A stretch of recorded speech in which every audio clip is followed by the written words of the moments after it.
Factor by grouping has 4 terms, and your end result needs to be 2 parentheses where you have a match and you have the leftovers. So let's take a look at this first one. I'm going to group it, hence grouping, the first 2 and the last 2. Then you treat it like it is 2 separate problems taking out the greatest common factor. In the first group, I see that they both have a 2, and I see that they both have x squared. So when I say 2 divided by 2, that's just a cancel. Then x to the third, have 3, take out 2, that leaves you with 1.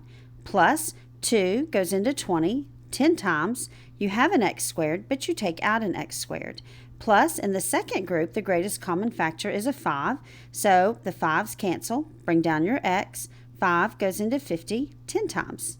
Now, we have our match, which is really just the common factor. So write down that match, which is x plus 10. So you take that out of both. And then I can see I'm left over with 2x squared plus 5. All right? One more. On this one right here, again, we're going to group it the first 2 and the last 2. Treat it like 2 separate problems where you're taking out the greatest common factor. In the first group, I see they both have a squared. So if you have 3 and you take out 2, you're left with 1, except I don't write that down, plus a squareds cancel, and you're left with your 4. Now, here you want to be careful with your signs. You know that you're taking out a 9 because that's the common factor. But if we have to match and these guys are positive, then you need to take out a negative 9 so that negative divided by negative is a positive. And negative 36 divided by negative 9 is a positive 4.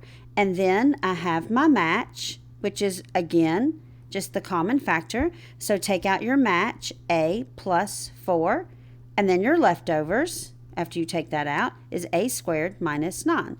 Now, I picked this example because it's very common when you're factor by grouping to end up with something that can factor more, like a difference of 2 squares, as you can right here.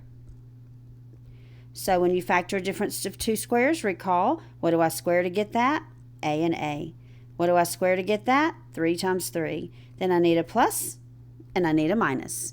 If you'd like to see the full teaching video and practice worksheet video on this topic, as well as many other topics, go to Math with Mrs. Seeley. Hope to see you there.